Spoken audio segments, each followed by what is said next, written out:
Hello and welcome to This Is Portsmouth, a show produced by university students for and about the UK's only island city.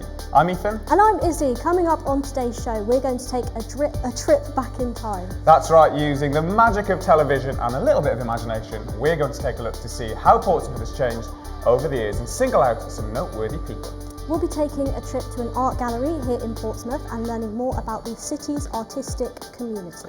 After that, we'll be having musician James Tattington in the studio to hear about his music and what he's been up to. We also have Mweza from Be Locals here in the studio, and he's in our makeshift kitchen ready to show Alex just how easy it is to make an eco-friendly, picture-perfect pancake, just in case you missed the big day on Tuesday.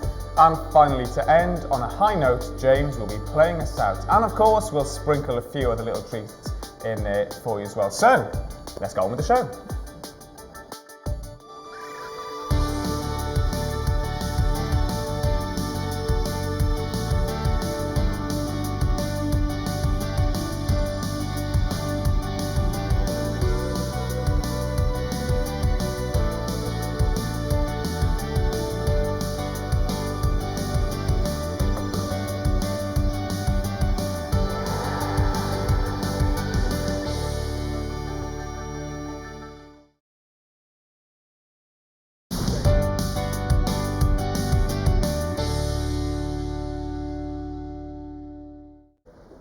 Now, a few weeks ago, we had Liz Weston on the sofa talking to our presenters about the history of Portsmouth's theatres, which really gave us a deeper understanding and appreciation of the city of Portsmouth.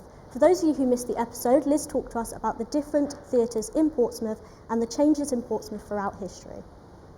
Yes, it really was fascinating, and if we consider that back in the early 1900s, Portsmouth had a population of approximately 158,000, you may or not be surprised to hear that today that figure comes in at around 258,000, an increase of just 100,000 people in 120 years, and 100,000 extra cars as well. And if we didn't already have enough reasons to be proud of Portsmouth, the amount of famous people passing through the city might give you even more. Arnold Schwarzenegger, Amanda Holden, Matt Edmondson, and now Demi from Love Island. Portsmouth has been home to its fair share of authors too, who were either born here or lived here for a period of time. Izzy, the writer of the festive favourites, A Christmas Carol. Charles Dickens. Absolutely. What about the iconic science fiction writer well known for classic stories such as War of the Worlds and The Time Machine? H.G. Wells. It's almost like you've got the answers in front of you. Yeah. You would have thought. And of course, as our audience I'm sure will know, Portsmouth was also the home of Sir Arthur Conan Doyle, creator of the famous fictional character Sherlock Holmes. Doyle was born in Portsmouth and wrote his earliest stories whilst living here. He eventually moved away and ended up in Edinburgh, where he graduated as a doctor. Doyle travelled to many places before becoming an author, before he eventually found himself back in Portsmouth with only £10 to his name. He opened up a GP practice at One Bush Villas. Soon after, there was a car accident nearby, and Doyle was the first on the scene to see to the injured patient. From this, he gained great publicity, and his GP practice found a great success. But as we all know, his true passion was writing. But when and where did this passion of his get started? Well, while at the University of Edinburgh, Doyle met Dr. Joseph Bell, who went on to become the inspiration for the character Sherlock Holmes. Bell had some rather unusual methods for getting personal information from patients. He would check their hands for calluses to check their occupation and notice small differences in accents to identify where someone was from.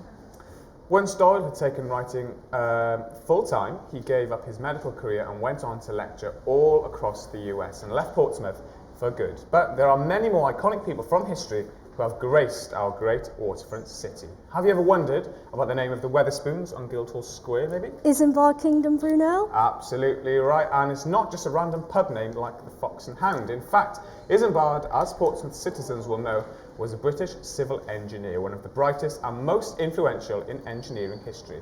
He played a large role during Britain's Industrial Revolution as well.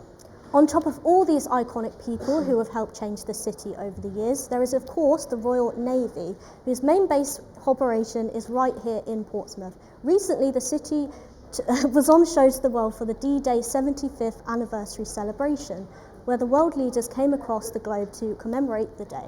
Now, D-Day, as we all know, was a massive turning point of World War II, a conflict which resulted in a large amount of the city of Portsmouth being destroyed. Of course, luckily it was later rebuilt, greater than ever, to become the Portsmouth that we all know and love today.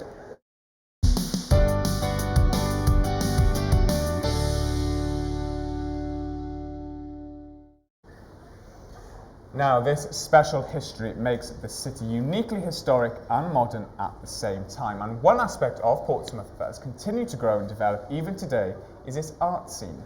From the Aspects and South Sea galleries to sculptures such as the Tread Goldfish currently situated in Guildhall Plaza, or the wide variety of vibrant street art that can be found in the various places across the city. Bit of a mouthful, if you know where to look. Yeah, it is a mouthful, isn't it? Each of these different art pieces and galleries are unique in their own special way, and each add to the city of Portsmouth's rich culture and community. Last week, our team visited one of the art galleries in the city to learn all about the different forms of art and how they make people feel, and the history of art in and around Portsmouth. So let's go and take a look at what they get up to. What is well known is the capacity art has to express feelings. In the realist movement of art, they represented life in a way that was familiar, in the same way a photograph does quite literally. For me, as a third-year illustration student, art's about conveying a message, whether it be for marketing or commercial reasons, or more traditionally, for communicating a deep, passionate thought about something. Either way, human beings are social creatures, and art is basically just another way of communicating. Art is everywhere. If you head out to the street and take in your surroundings, you may realise it can actually be closer to home than you initially thought. Street art is a platform utilised by many artists, be it to show a message they regard as important, or to capture a cultural aspect of the setting their work occupies. In an otherwise heavily industrialised city of Portsmouth, the artists transformed the landscape here with their marks of gesture and colour, which you can see evidenced in the work behind me. But then there is also the art from galleries. Our city is full of local artists' work thanks to places such as White Dog Gallery, who have their own unique atmosphere here in Southsea, which acts as a magnet for local creative talent.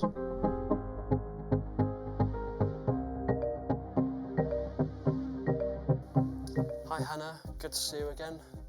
Hi James, how are you doing? Alright, thanks. I was just thinking how time flies by and everything changed, and I just wondered how the art in Portsmouth has changed over the years. Art is a way of showing self-expression, documenting what's gone on in society. I think more with the introduction of new technologies, fashion and trends, that's how you'll notice a change in art and styles. Sure, fab. I was just wondering, what's the difference between street art and the type of work that you sell here? I think the worlds of street art and the gallery world are definitely becoming more linked together. In terms of the street was used as a place for artists to have the freedom to express themselves, whereas a gallery provides a platform for people to invest in art from a place that provides expertise, confidence, a place for street artists to sell their work, making it more accessible to a wider market. So there you see, everyone is entitled to talk or communicate through their art. As we've discussed, it can be used to share feelings or indeed promote a message. But many will still ask the question, what is art? Perhaps the question we should be asking is, what is an art?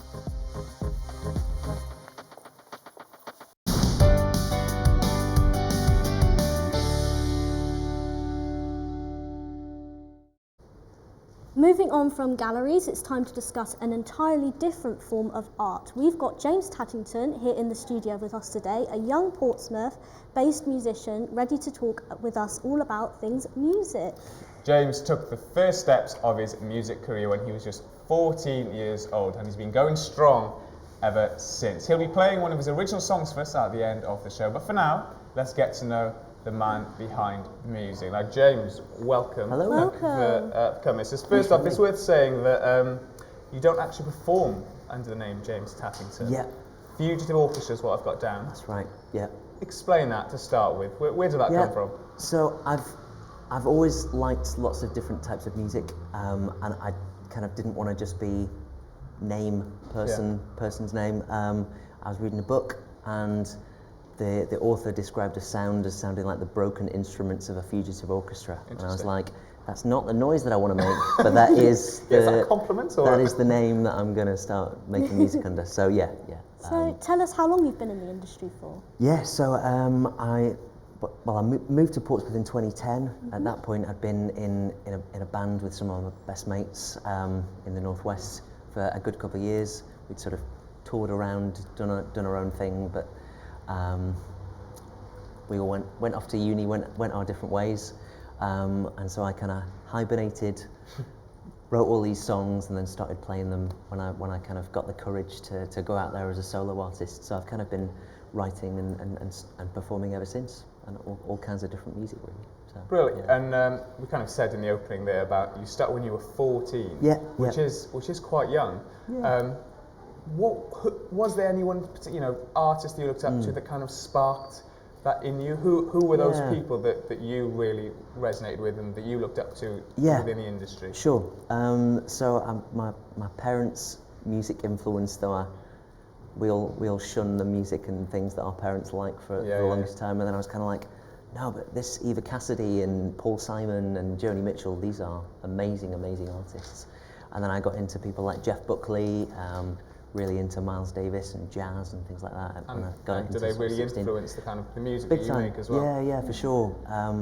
And then on a whim, I got really into hip hop, and that kind of led me into like beatboxing, and that's so linked with the history of hip hop. But then you've also got sort of so much jazz and blues music in that as well. So I think you start picking up a thread, and then the whole thing unravels, and you're just lost in this whole world of music and stuff. So. Amazing. And you were also on BBC Introducing. Tell us more about that, because that sounds amazing. So I've been really lucky to have had the support of Steph, who runs the Soul Introducing, and through that, Tom Robinson picked up one of my tracks that I'd uploaded and played it on his BBC Six music show, which was really nice. So what's that like? You can imagine kind of potentially driving home and you turn on the radio and suddenly I know that voice. Totally, how does that feel, knowing that really millions bizarre, of people have listened to your tracks? I mean, I'd like it to be millions, but maybe it wasn't us. You never know. No, really, really wonderful.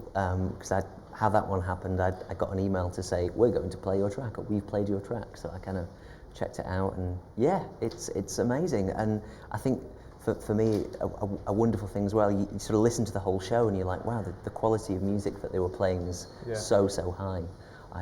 I found some really tasty jams on that Tom Robinson show. But you were in that as well. You were part of that. That's show. You know, like part of that someone thought I was worthy to be bookended by those two amazing tracks, and my little slice was in the middle. That's amazing. Yeah. And what festivals have you performed at? Yeah. So my first time at Isle of Wight Festival was in 2015. I was super excited about it. I'm still incredibly lucky. I thought this is going to be a great year. I'm going to play, and then Fleetwood Mac are on in the evening, and I checked the set times, and I was playing at the same time as Fleetwood Mac. So that was interesting. I did come back a couple of years later and had an amazing show and played on the same stage as Wheatus. Wow. Kind of accidentally grazed one of their bottoms as I was opening the curtains to get backstage. I don't know where we thought that story was going, but I didn't I bet you didn't.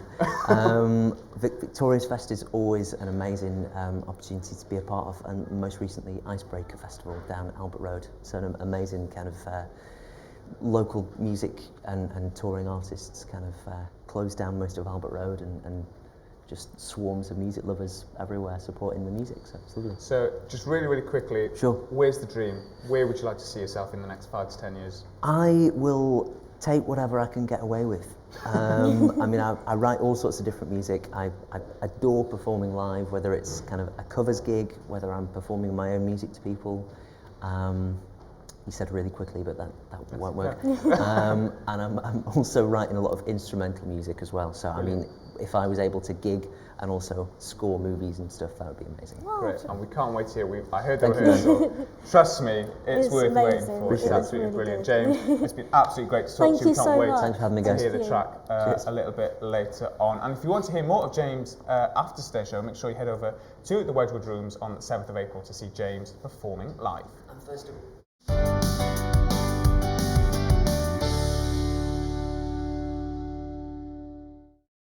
Now, we've discussed a couple of different forms of art on today's show, and you could definitely argue that food can also be a medium of art. A lot of people like to take artistic photos of their food and share them with the world.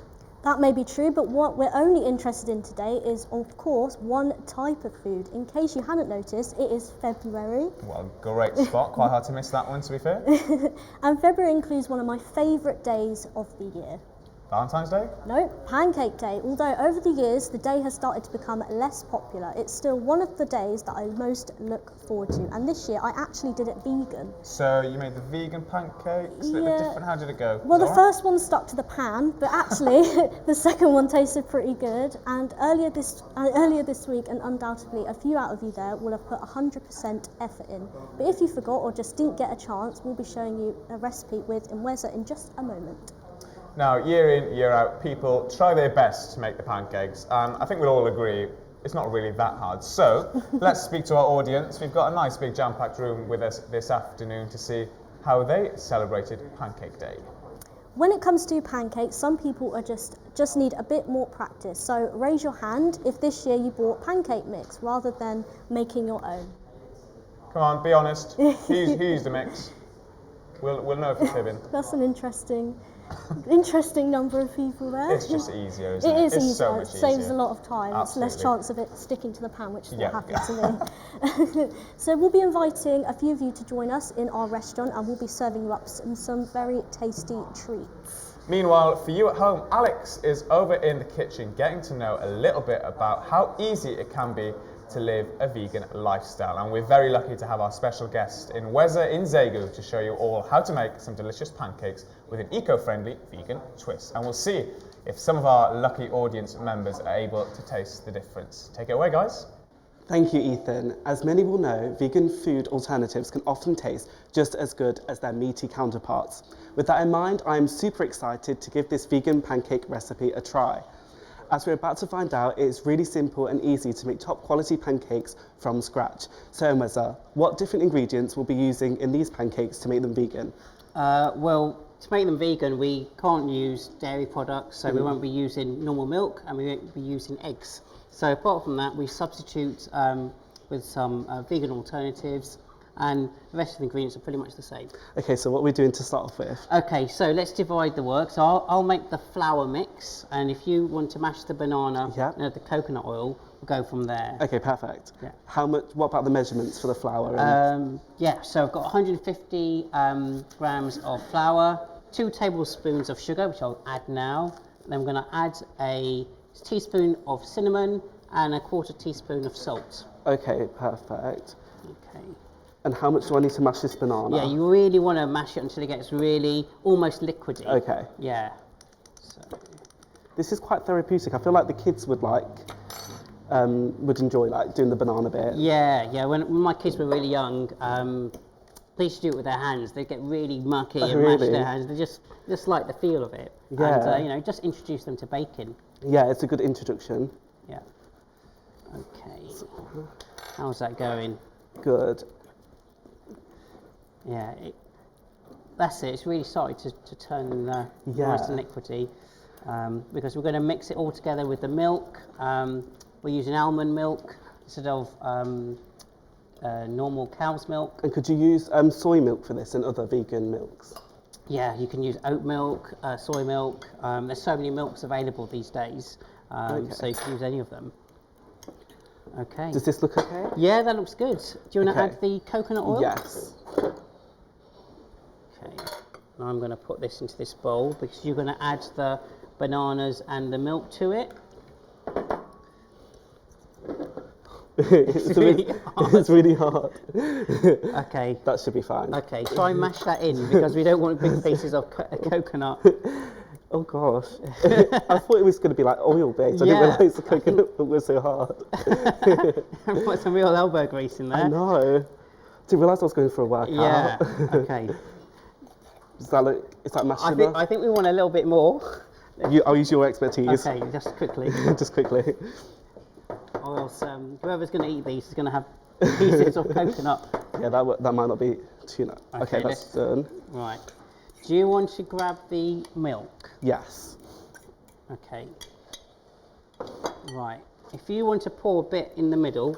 So do I just slowly pour it in the middle. Okay. Okay. Say half of it. Right. Is that okay? Okay, that's not bad. Do you want to also put a teaspoon of the vanilla extract in there? Yes. Is this just for flavour? Yeah, extra flavour. Vanilla is such a lovely flavour. You know, extract's fine. We're using real vanilla pods. It's lovely, but really quite expensive. Yeah. And not the most eco-friendly if it's having to travel so far. Yeah. So this is just a good, cheaper alternative. Yeah. Okay. Do you want to add the rest of the milk? Yes. Do you know what? I've forgotten the baking powder. And okay. And that's quite important. So this is just to make them more fluffy, isn't it? That's right. So it's a tablespoon of baking powder in there. I'd all pre-prepared them, and I completely forgot about them. So I think they're American-style pancakes, so they're nice and fluffy. So that's not going to happen without the baking powder. Okay, there we go. There we go. So the baking powder is used in American pancakes to make them a bit more fluffy, is that right? Yeah, that's right. It gives them some rise, the bubbles form, you get a much thicker pancake. Americans like that when they cover it with maple syrup and butter. Yeah. And the problem I always have when I fry pancakes is it always sticks to the pan. Yeah. Do you have any tips for that? Good pan really helps, non-stick pan, plenty of, not too much butter. But yeah, just having a good non-stick pan really helps. Do you want to put some of the oil in? I think we're ready to go. So how much oil do I need to put in? Just a couple of sprays. Oh. There we go. Do you want to put a bit more? A bit more. Okay. Right. Great. Do you want to pass me that spoon? Yes. Perfect. This one. Yeah. Oh no, the big spoon. The big one. Big spoon. It's looking really hot now. Okay. Let's see what happens. So how long on each side does it need? About 2 minutes on each side. Okay. Okay. But it kind of depends how thick the pancake is. We're making 3 fairly thick pancakes, so you just have to see how it goes. What happens is bubbles will start to develop. Can you get the fish slice? Yeah. Okay. Whilst we're doing that, we'll finish up here and back to Ethan in the restaurant. We'll get a chance to eat them later on, don't panic. For now, in classic television style, we've got some that were prepared a little bit earlier, and with us we've got Aidan and Ryan, who are the lucky audience members who are going to have the chance to taste them. To be fair, I think a truly great pancake is made by the toppings you choose anyway, and we've brought some very lucky audience members, as Ethan just said, who didn't quite manage to make the perfect pancake. Yeah, who didn't quite manage to make the perfect pancake on Pancake Day. So we're going to have a little try of these 3 Before we do, let's talk in true pancake spirit. Aidan, we'll start with you. What's your go-to topping? Go-to topping it's got to be sausage, bacon, syrup, the American style. Very American. I love the American style pancakes, so I'm very happy with them over there. I say I can't go wrong. It fills it out a bit more, so you can have pancakes. It's like a full English almost. That's very breakfasty. I'll be completely honest. I've never got on with this sort of savoury pancake type thing. No. Have you not tried like a pizza one where you put like tomato? Cheese? No. Really? That's weird. That's really weird. Sounds weird, but it might taste alright. I've not ever tried. We'll give it a go. We'll try it later. Each to their own, I guess. Yeah. Ryan. I'll just keep it simple. Lemon and sugar. You've got it right there. That's all I have. Yeah, lemon and sugar's Easy. good, isn't it? Yeah. That's a good one. I will open up on mine. A banana and butterscotch. Try it. Banana and butterscotch? Yeah. Tell you what, I will try the pizza one if you try the banana and Okay, I'll butterscotch try the one. banana one. I think that's a fair deal. Okay, give these ones a go. These were the ones that we kind of, we're going to save ours for later. Have a little taste. Let us know what you think. Aiden, you having trouble with the lemon? In hindsight, maybe we should have opened it before we went live. Probably. There we go, we got it. Thoughts? Who made these?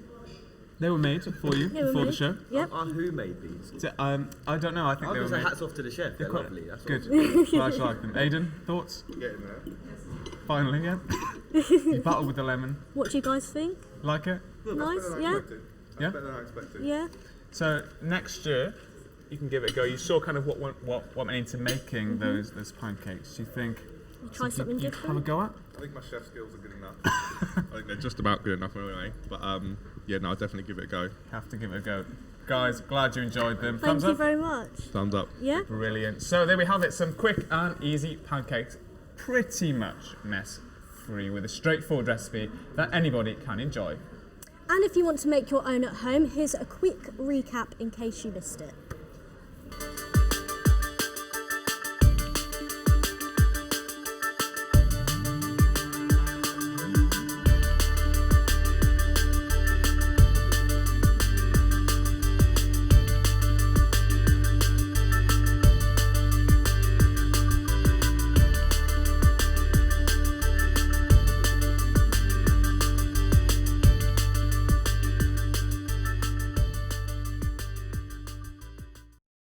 Well, we've had another jam-packed show today. We hope you enjoyed our trip back in time concerning the people of Portsmouth from days gone by. And our trip to a local gallery revealing Portsmouth's artistic side. And a big thank you to Inweza for helping us cook some incredible pancakes, showing us all about how to make some truly tasty treats. And thanks to James Tattington, a local musician who's been featured by the BBC. And from all of us here at This Is Portsmouth, we wish you the absolute best success in the future.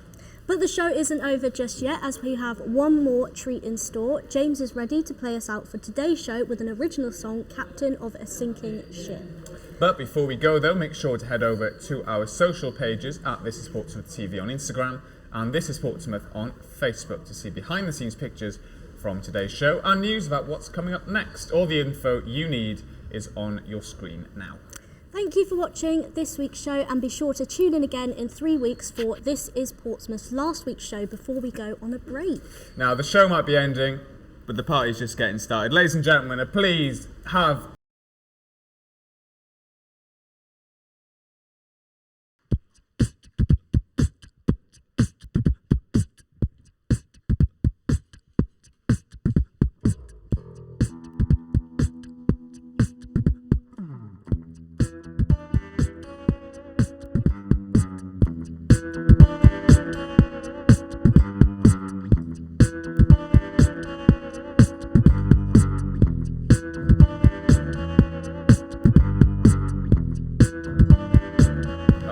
big promptly welcome to James Tattington.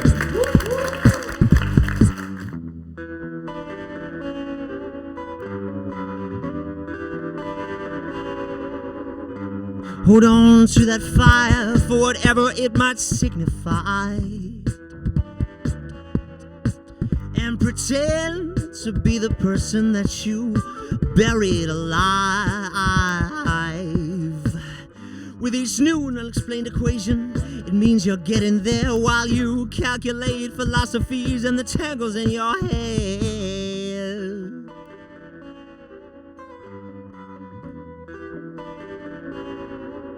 There's no need to change speed, you're just changing direction, but you're fading man-child, still praying for perfection.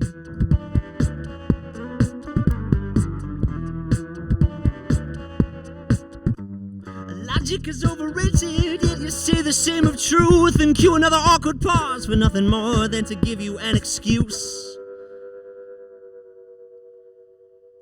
A chance to realign your conscience with something a little more your style. But you're a misanthrope without any hope who never learned to smile.